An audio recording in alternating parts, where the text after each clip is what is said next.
بسم الله الرحمن الرحيم، والصلاة والسلام على أشرف المرسلين سيدنا محمد وعلى آله وصحبه أجمعين. أهلا وسهلا بكم في حكايات سحر عمارة. حكايتنا النهاردة عن بنوتة عروسة بتقول أنا من الصعيد، وعايشة طول عمري في الصعيد. انتوا عارفين تقاليد الصعيد لغاية دلوقتي ما اتغيرتش، وتقاليد عيلتنا بالذات متشددة ومتزمدة في التقاليد قوي. احنا عندنا في العيلة مفيش تعليم للبنات، بس انا واختي الصغيرة واخويا الصغير اللي ابتدينا نطلع وابتدينا نتعلم، والحمد لله يمكن انا اعلى واحدة تعليم فيهم، وانا اللي دخلت الجامعة. اخواتي الاتنين التانيين تعليم متوسط. اخواتي البنات الكبار متجوزين ولاد عمي، وعندنا مشكلة كبيرة في العيلة ان مهما تكوني وصلت لدرجة التعليم ما عندكيش تاخدي حد بره العيلة، وكمان مش بره العيلة ايه، يعني قريبنا من بعيد يبقى من البلد عندنا، لا، يا تاخدي ابن خالتك يا تاخدي ابن عمك تاخدي ابن عمتك، هم دول بس فقط اللي تاخدي منهم من العيلة. ولو ما فيش بقى حد عنده صبيان ولاد عم اولاد، هو ده اللي ممكن نفكر انك تاخدي حد من بره. بس مش من بره العيلة قوي، يعني برضو من العيلة. ويبقى عارفينه كويس قوي، ويبقى مضطرين ان هم ياخدوه لان مفيش حد عنده صبيان من اللي هم متشددين عليهم قوي. انا عندي عم واحد عايش طول عمره في امريكا ودرس بره، وعايش هو وولاده. طول عمري بتواصل معاهم لاني انا بحب عمي ده من صغري، من قبل حتى ما يتجوز، وكنت بتراسل وبتعامل معاه. طبعا ما كانش عندنا نت، بس هو مره في كل زياره كان بيكلم بابا. لما عرف ان انا دخلت مدرسه هو اللي كان واقف في ظهري في موضوع ان انا اكمل تعليمي. اخويا الكبير متشدد قوي يمكن اكتر من بابا بيحبني، وهنقول مش مدلعني، لان انتوا عارفين رجالة الصعيد ما عندهمش حاجة اسمها دلع، بس بيحبني يمكن اكتر من اخواتي. بيعاملني كويس، يمكن دماغي تحس ان انا بمعنى اصح ان انا واكله عقله. ان انا باخده اللي هو بيقول عليه بقول حاضر، ما بعترضش شبه اخواتي التانيين، مع ان ما ينفعش ان حد يعترض. بالنسبه يعني للمتعلمين، اختي خلصت المعهد بتاعها واتجوزت ابن عمي، ما بقاش فاضل حد في العيله غير ابن خالتي واصغر مني بسنه، ما ينفعش ان انا اخده. عامة انا حبيت واحد من بره، هو من بلدنا وكان معايا بيدرس في الكلية. انا الوحيده اللي في اخواتي اللي رحت درست في مصر. لما عمي رجع واستقر هنا وخلاص كبر وقال خلاص بقى انا هكمل في بلدي، انا هدي علمي البلدي، والمهم اشتغل هنا ومراته بتشتغل هنا، وعنده بنتين وولد، فولاده برضو تحس ان فكرهم نفس فكري.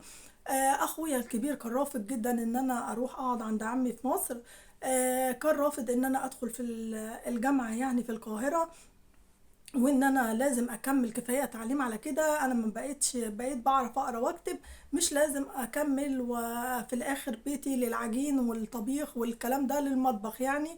ده فكرة اخويا الكبير، بس عمي حاول ان هو يقنع بابا، وكان بابا بيحبني جدا وما بيحبش يرفض لي طلب، وقال خليها تكمل مش مهم حتى لو اتجوزت، هي مصيرها للجواز بس تبقى متعلمة وتبقى فاهمة، وتبقى ماسكة معاك حسابات اموالنا وحاجاتنا. اخويا سمع كده اتجن جدا، ازاي ان البنت هتدخل في شغلنا، ورفض. بابا قال خلاص ان هي تبقى معاها شهادة ليها وخليها تكمل طالما هي حابة. عمي اقنعه وبابا اقنعه، ومرات عمي اتكلمت في الموضوع. ماما كانت واقفة في رأي اخويا وان كفاية تعليم على كده، بس الحمد لله اقنعهم. وعمي قال له ان هي هتقعد عندنا في مصر، وانا هتبقى زيها زي ولادي. اخويا كان رافض في فكرة ان انا اقعد مع ولاد عمي، ان انا فكري هيبقى زيهم، مع اني انا طول حياتي متواصلة معاهم من ساعة ما عمي جاب لي جهاز اللاب، وانا قعدت بتراسل معاهم يعني طول عمري. وابتديت ان انا اخد كورسات عن النت، ان انا لغات عشان اعرف اتعامل معاهم، بقيت بعرف اتكلم كويس زيهم. بقيت انا الوحيده اللي في العيله بتعامل معاهم، وبابا كان فرحان بيا جدا لما بتعامل بنفس لغتهم اللي هم بيتعاملوا بيها، لان هم بيتكلموا عربي مكسر. فالحمد لله حاولت اقنع بابا كتير ووافق ان انا ادخل الجامعه في مصر. وجيت على مصر وقابلت واحد مش زميلي يعني من بره البلد لا كنا عارفينه وكنا بنتكلم مع بعض على اساس ان هو اخوات وان مفيش حد يعرف بعلاقتنا. ابتدى يتطور الموضوع وعمي عرف بالموضوع وقال لي باباكي مش هيوافق، باباكي لازم صبيان من العيلة ومش فاضل غير ابني. قلت له ابنك اخوات وانت شايف احنا بنتعاملوا ازاي على اخوات. وكان ابنه بيحب واحدة بره، كان عمي الوحيد اللي هو مطلع ولاده بره العيلة، وكانوا بيقولوا عليه ان هو مش ماشي على تقاليدنا او عوايدنا، ان هو عايش في بلاد بره خلاص اتأقلم بيهم. بس علاقته ببابا كويسة جدا. هو اخويا الكبير اللي كان دايما بيعامله وحش وحسه ان هو ايه عشان ليه في الورث ان هو هياخد كل حاجة، ان هو المفروض الكبير بعد بابا واخويا عايز يبقى هو الكبير. فكان دايما بابا محسسه ان انت الكبير بعدي وان انت اللي هتشيل المسؤولية وكل حاجة زي من دي. وكان عمي ما عندهوش اي حاجة تثبت ان هو ليه في الورث بتاع بابا يعني. بس كان في ورث جدي بابا كان كاتب ورق من غير ما حد يعرف يعني. ده الكلام ده عرفناه بعد ما بابا توفى الله يرحمه. وابتدى اخويا الكبير ان هو يتسلط عليا اكتر، وان هو كنت في اخر سنة وحب ان هو يرجعني للبلد. وان انا خلاص كفاية على كده يا جامعة، وان هو عايز يجوزني لواحد قريبنا من البلد. وانا طبعا ما اعرفش عنه حاجة. فانا لما عمي عرف كان عارف ان انا بحب زميلي اللي معايا من البلد برضو وبيدرس معايا في نفس الجامعة. فاقترحوا عليهم قالوا لا هي هتاخد العريس اللي انا جايبه لها ومش هتكمل. فعم وقف لي وكان في ظهري بصراحة ورفض ان انا ارجع البلد. جاء اخويا، انتوا عارفين بقى احنا من الصعيدة متشددين جدا، فجاب رجالته جم ياخدوني غصب عني. عمي طلب له البوليس والموضوع كبر قوي.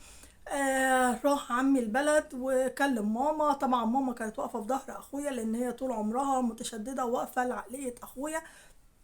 بابا يمكن عشان هو كان متعلم كان فاهمني شوية.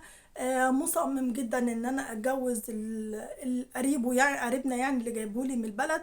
وانا عايزة زميلي. فعمي قال لي خلاص اقعدي واستخيري ربنا. انا خايف بس لا يأذي الولد، لانه هو لو عارف ان انتوا كنتوا بتتقابلوا او ان هو كان معاكي في نفس الجامعة لان هو اكيد هيسأل وهيعرف. والعريس اللي جايبهولك اكيد هيعرف وهيقعد يتقص عشان ياخدك. المهم انا دلوقتي مش عارفة اعمل ايه، ان انا اكسر كلمة اخويا واخد اللي انا بحبه وكده كده هعيش في مصر وهو هيعيش في مصر. بس انا خايفة ان هو يأذي اهله ان هم اقل شوية من المستوى بتاعنا. اخويا بقى متسلط جدا بعد وفاة بابا وحارم طبعا اخواتي البنات، احنا 4 بنات وهم ولدين. طبعا هو اللي ماسك كل حاجة، مفيش اي فلوس بتبقى من حق البنات اللي انت بتعوزيه بيجيبوهولك. وتتجوزي. هم اخواتي الاربعه البنات متجوزين، يعني التلاته متجوزين في بيتنا في بيت العيله، او في واحده منهم هي اللي بتروح عند ساكنه في بيت حماتها يعني. وعندنا الموضوع ده طبيعي، بتاخدي اوضه في الدوار او زي ما هي بتقول بتاخدي اوضه في الدوار بتاعهم. ان ده بيبقى بيتك او بيبنولك دور فوقيها، ده حاجتك الخاصة بيها. واكلك وشربك طبعا بيبقى عندهم، ولازم ايدك تبقى في العجين. مفيش حاجة اسمها متعلمة او مش متعلمة مهما تكون شهادتك، لازم تصحي من الفجرية تعملي العجين لان هم ما بيجيبوش اكل من بره، الحاجة كلها بتبقى من البيت. فانا دلوقتي اتعلمت ومعايا شهادتي واخر سنة في البكالوريوس. هو عايزني اسيب الدراسة واني ارجع البلد واتجوز اللي هو جايبهولي. انا مش عارفة اعمل ايه بعد تفكيري وعقليتي. عمو قال لي ممكن تسافري اسفرك برا، بس انا خايف من المشاكل وخايف من وجع القلب، واخوكي غير عقليته غير والدك ومش عارف اتصرف معاه ازاي. وانتي عارفة طول عمره مضطهدني. طول عمره مش عايزني اخش معاه في الورث ولا اي حاجة. ده لولا ستر ربنا ان اخوكي باباكي كتب ان انا ليا ورث، ان هو عشان كده عرفت اقف قصاده. غير كده ما كانش هيديني حاجة اصلا. انا الحمد لله انت عارفة ان انا شايفاني مستواي عامل ازاي ومش محتاج ولا الورث ولا لاي حاجة. بس دي حاجة من ريحة ابويا. انا مش هفرط فيها. المشكلة كلها انه هي مش عايزة تتجوز الراجل اللي هو جايبه لها وعايزة تكمل السنة بتاعتها. مش عارفة تعمل ايه، تكمل غصب عنه وتفضل قاعدة عند عمها. بس هو عامل مشاكل لعمها وخايفة يأذي ولاد عمها. ما هم عندهم في الصعيد ما بتفرقش ولد من بنت، المهم ياخدوا اللي هم عايزينه وخلاص. ده على كلامها هي والله أعلم. وماما جت عند عمي ومصممة ان هي تاخدني معاها، وقالت انت عملتي مشاكل في العيلة ولازم تمشي تسمعي رأي اخوك الكبير، خلاص انت كفاية تعليم على كده، واقعدي وكده اخرتك للجواز. فانا مش عارفة اسمع كلامها واسافر واسكت على كده، بس انا حرام كل اللي اخدته. انا في اخر سنة، يسيبوني على الاقل اخد الشهادة بتاعتي، يسيبوني اكمل طموحاتي. انا كنت عايزه احضر للدكتوراه، كنت عايزه اعمل حاجات كتير شايفاها في مستقبلي هم مش شايفينها ولا عمرهم هيشوفوها. هم طول عمرهم شايفين ان البنت بس لبيت جوزها وخلاص طالما بتعرف تقرا وتكتب، وما كانوش مهتمين بموضوع التعليم. حتى اخواتي البنات اللي اكبر مني كل واحدة برأيها ان احنا زيك زينا وخلاص اتجوزي وعيشي في بيت جوزك وتحت رجل جوزك وخلاص على كده. بس انا عقليتي غير عقليتهم بحكم تعليمي، بحكم ان انا قعدت اثقف نفسي. هي مشكلتي دلوقتي ان هم عايزيني اسيب دراستي واخر سنة ومش عارفة اعمل ايه. انا خلاص كلها شهور واخد البكالوريوس. تقدري تقعدي تتكلمي مع اخوكي، هو دماغه ناشفه شويه، بس في اي ممكن يبقى فيه وسيط. طالما هو مش حابب عمك، ابعدي عمك خالص بعيد عن الموضوع ده. ممكن تدخلي حد كبير من البلد، ممكن تدخلي في كبارات بيبقوا قاعدين للاعراف والحاجات الشرعيه اللي بيعملوها دي. بصراحه انا نسيت اسمها. فممكن ان انت تخلي حد منهم يقنعه، ممكن تخلي حد تفهميه ان انت مش هتقولي بتحب التاني لان هم مش هيعترفوا بده، تقولي ان هو من نفس تعليمك، ان التاني مش متعلم. شوفي العيوب اللي في التاني وقوليها، قولي له ده زي ده، الاتنين عندي واحد. تحاولي تقنعيه باي طريقه، واهم حاجه تحاولي تقنعيه بالست شهور اللي باقيين دول عشان تاخدي شهادتك وتبقى معاكي البكالوريوس بتاعك. دي اهم حاجه. حاولي العبي عليها، سيبك من موضوع الجواز، لان انت بتقولي كده كده هيجوزوني غصب عني، رضيت بيه ما رضيتش هيجوزوكي. انت بعد كده هيبقى معاكي شهادتك وتقدري ان انت تقعدي عند عمك في مصر، وتتجوزوا زي ما انت ما بتقولي في مصر، او عمك لو هيسفركوا. شوفي برضو انت ادرى بكل التفاصيل، لان انت مش قايله كل التفاصيل برضو، فادرى بكل حاجه قدامك. وبرضو اسمعي اراء الناس وشوفي هيقولولك ايه. انا قلتلك اللي انا شايفاه من وجهة الرسالة اللي انت بعتاها، وتقدري توسطي حد ما بينكم. وربنا يعينك على العقلية دي لان انا عارفة العقلية دي. وحاولي تقنعيهم بالراحة، وحاولي تكملي دراستك، يعني تروحي على الامتحانات لو هي صممت، عشان انت بتقولي اخوكي مصمم جدا. آه وانتي ادرى، وشوفي اراء الناس هتقولك ايه. وما تنسوش تقولوا لها ارائكم، وما تنسوش تقولوا لي انتوا بتتابعوني من انهي بلد، وما تنسوش تبعتوا لي رسائلكم وتشتركوا في القناة. والسلام عليكم.